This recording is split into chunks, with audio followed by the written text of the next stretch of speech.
जय हिंद। देखिए, आज अजीब से मन से बात करना पड़ रहा है।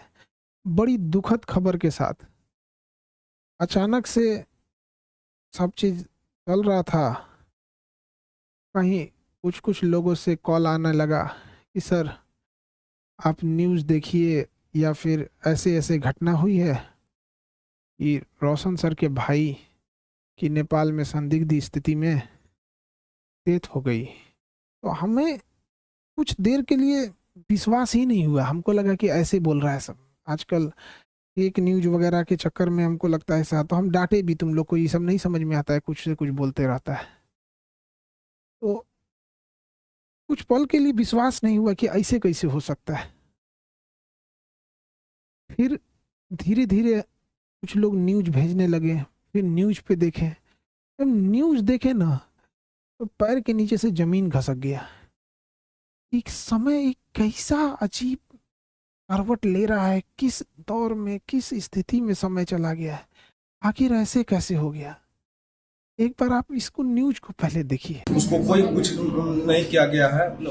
इससे पहले मतलब सही से सो नहीं रहा था 5-7 दिन से। उसको थोड़ा सा जो है सेक्रेटरी प्रॉब्लम था, जो जिसका कि वो दवाई खाता था। ज्ञान बिंदु कोचिंग संस्थान के डायरेक्टर रोशन आनंद के भाई प्रिंस यादव की संदिग्ध स्थिति में मौत हो गई। वहीं उनकी मौत के मामले में अब एक बड़ा खुलासा हुआ है। प्रिंस यादव के साथ नेपाल गए उनके दोस्तों ने बड़ा खुलासा करते हुए बयान दिया। सुनिए, प्रिंस यादव के साथ नेपाल गए उनके दोस्तों ने उनकी मौत को लेकर क्या कुछ बताया। हम प्रिंस का दोस्त हैं। प्रिंस का पहले से दवाई चलता था मेंटल का, उसको 2 बार अटैक आ चुका था। उसको कोई कुछ नहीं किया गया है। इससे पहले मतलब सही से सो नहीं रहा था 5-7 दिन से। तो 2-3 दिन से वो दवाई स्टार्ट किया, तो 2-3 दिन से मतलब पर्याप्त मात्रा में सोने लगा। कल भी देखिए सो रहा है, तो बोले अब तो रिलैक्स हो गया। मुझे इसको जो सो गया तो उसको मेंटल ऑटोमेटिक शांत हो जाता है। तो हम लोग सोचे कि अब सो रहा है। उसके बाद मतलब शाम में मतलब हम लोग बाहर निकले। एक मतलब मेरे साथ में जो है ललटू और परजेश जो है उसको वहाँ पे छोड़ के गए। तो हुआ कि मतलब पर्याप्त मात्रा में सो रहा था। धीरे-धीरे हुआ कि लंबा मतलब सांस लेने लगा, लंबा सांस लेने लगा। तो उसके बाद वो हमको कॉल किया हम लोग को, तो तुरंत हम वहाँ आए। हम जितना भी थे साथ में साथी, उसको तो एम्बुलेंस मंगवाए, एम्बुलेंस न्यूरो हॉस्पिटल लेकर आए, समझे। तो वही उसी एक क्रम में उसका डेथ हो गया। कोई मारा क्या? नहीं, कोई नहीं। हम लोग बहुत करीबी दोस्त हैं। हम लोग क्यों जो करेंगे उसको? कोई दूसरा है कोई मारा? नहीं, कोई नहीं। उसको पहले से दवाई चलता था। हम लोग जो है 3 तारीख को प्रिंस के साथ यहाँ नेपाल आए हुए थे और नेपाल में अलग-अलग होटल में रह रहे थे। इस घटना के रात में अचानक क्या हुआ कि हम लोग 6 बजे का प्रिंस खाना वाना खा करके अच्छा से सो गया था दवाई खा करके। उसको थोड़ा सा जो है सेक्रेटरी प्रॉब्लम था, जो जिसका कि वो दवाई खाता था। घटना के दिन हम लोग जो है यानी कि इनरवा घूमने के लिए थोड़ा सा चल गए थे, क्योंकि वो सोता था। तो हम लोग सोचे तब तो घूम आते थोड़ा देर। वो पूरा सामान ही था। और यानी जब हम लोग घूम के आए, जब घूमने गए तो वहाँ फोन आया कि इसे इसका तबीयत खराब हो चुका है। तो जब तक हम लोग आए तब तक एम्बुलेंस में बिठा करके हॉस्पिटल ले गए। तो हॉस्पिटल में प्रयास किया बचाने का, लेकिन बचाया नहीं जा सका। उसको हम लोगों में से किसी के द्वारा मारपीट नहीं किया गया है, ना ही किसी अन्य व्यक्ति के द्वारा मारपीट किया गया है। कोई मारा नहीं है। वो जो है बीमारी के मतलब सेक्रेटरी का बहुत समय दवाई खा रहा था, उसी के कारण मरा है। पटना के ज्ञान बिंदु कोचिंग संचालक रोशन आनंद के भाई प्रिंस यादव की नेपाल के विराट नगर में हुई मौत को लेकर नेपाल पुलिस की जांच में बड़ा खुलासा सामने आया। शुरुआती जांच में ये बात सामने आई कि प्रिंस यादव मिर्गी की दवा का सेवन करते थे और उनके कमरे से ऐसी दवाएं भी बरामद हुई। नेपाल पुलिस के अनुसार प्रिंस यादव अपने कुछ दोस्तों के साथ विराट नगर के एक होटल में ठहरे हुए थे। पूछताछ में उनके दोस्तों ने बताया कि प्रिंस कई दिनों से ठीक से सो नहीं रहे थे और उन्हें लगातार नींद नहीं आने की समस्या थी। बताया जा रहा है कि दवा शुरू करने के बाद ही उन्हें नींद आने लगी थी। जांच के दौरान पुलिस को प्रिंस यादव के कमरे से एपिलेप्सी की दवा मिली है। पुलिस अब ये पता लगाने की कोशिश कर रही है कि वो किस बीमारी का इलाज करा रहे थे और दवा का सेवन डॉक्टर की सलाह पर कर रहे थे या नहीं। पुलिस इस पहलू को भी खंगाल रही है कि दवा, नींद की कमी और शराब के सेवन का उनके स्वास्थ्य पर क्या असर पड़ा। होटल में मौजूद दोस्तों के मुताबिक शनिवार रात प्रिंस यादव की तबीयत अचानक बिगड़ गई। इसके बाद उन्हें तत्काल अस्पताल ले जाया गया, जहां इलाज के दौरान डॉक्टरों ने उन्हें मृत घोषित कर दिया। शुरुआती तौर पर अत्यधिक शराब सेवन की बात सामने आई थी। नेपाल पुलिस ने साफ किया है कि मौत की असली वजह का पता पोस्टमार्टम रिपोर्ट आने के बाद ही चलेगा। फिलहाल पुलिस होटल के सीसीटीवी फुटेज, होटल रजिस्टर और साथ मौजूद लोगों के बयान के आधार पर जांच आगे बढ़ा रही है। वहीं नेपाल पुलिस के मुताबिक प्रिंस एपिलेप्सी की दवा का सेवन करते थे।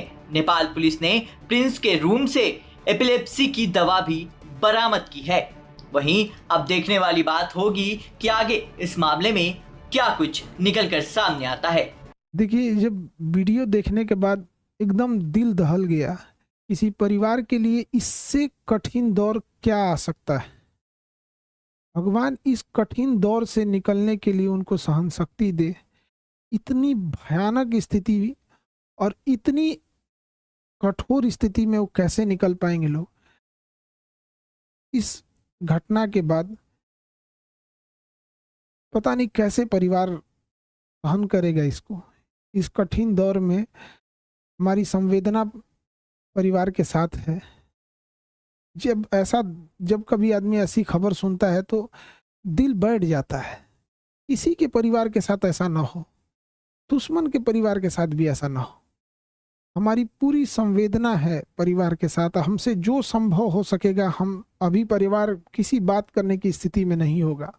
हम इस चीज़ को समझ सकते हैं कि किसी के साथ ऐसा ना हो, लेकिन हमसे जो प्रयास होगा, हमसे जो कहेंगे लोग, हम वो हर संभव मदद करने को तैयार हैं, चाहे जो कुछ वो कहेंगे।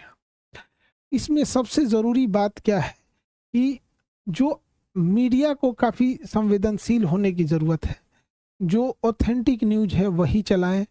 अलग अलग इधर उधर अफवाहें या अटकलों पे ना जाएं। ये बहुत संवेदनशील मामला है और पुलिस अपना एक ऑफिशियल बयान जारी करे जिससे कि स्पष्ट हो सके चीज़ें क्या हैं और जल्दी से जल्दी इसका पोस्टमार्टम रिपोर्ट सार्वजनिक किया जाए। और सबसे ज़्यादा जो अजीब सा चीज़ लग रहा है, ये कोइंसिडेंस, ये कैसे कोई तीसरा इंसान इसमें इन्वॉल्व लग रहा है। आखिर इतनी खतरनाक चीज़ें, इतनी अमानवीकृत कैसे कोई कर सकता है। तो इसमें कोई ना कोई तीसरा साजिश जरूर कर रहा है। इसके लिए एक उच्च स्तरीय जांच होनी चाहिए और उच्च स्तरीय जांच की रिपोर्ट को लाया जाए और जो दोषी पाए जाएंगे उनमें एक को भी न छोड़ी जाए। फांसी से नीचे इनकी कोई सजा नहीं होनी चाहिए। आखिर ऐसा किसने, अगर किसी ने इसमें इन्वॉल्व है तो। अभी न्यूज में पता चल रहा है कि अलग अलग न्यूज अलग अलग चला रहे हैं। कृपया करके न्यूज वालों से भी हाथ जोड़कर विनती है। कोई कहता है कि मिर्गी की दवा खाई, एक दूसरा न्यूज देखो तो कोई कह रहा है कि शराब, कोई अलग न्यूज दिखा रहा है, कोई कुछ न्यूज दिखा रहा है।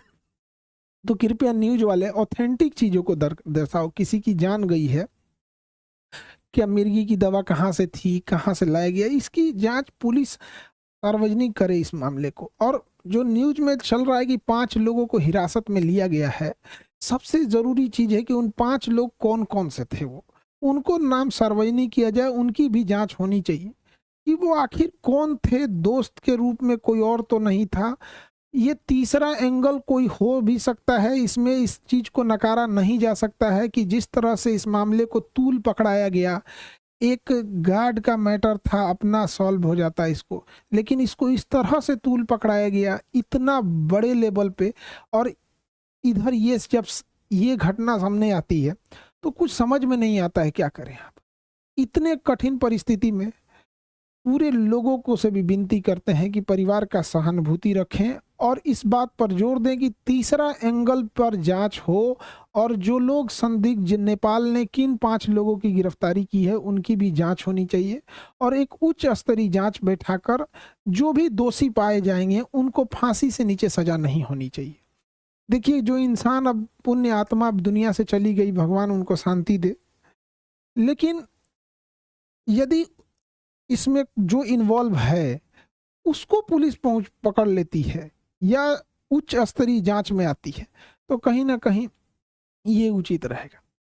इस कठिन परिस्थिति से अजीब सा समय ले आ देता है। कभी कभी समय इंसान को ऐसे जगह ला के खड़ा करता है ना, जहाँ इंसान को कुछ समझ में नहीं आता है क्या हो रहा है, ये समय का चक्र किधर चल रहा है, कौन सी साजिश चल रही है, कौन कौन इसमें इन्वॉल्व हो रहा है, कौन तीसरा इंसान तो नहीं इन्वॉल्व हो रहा है, आखिर वो 5 लोग कौन थे और उसके साथ क्या कर रहे थे।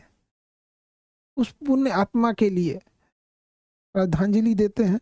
और इस कठिन परिस्थिति में मेरी संवेदना परिवार के साथ है। हमसे जो मदद हो सकेगा, हमसे जितना संभव हो सकेगा, हम उतना सहयोग करने को तैयार हैं।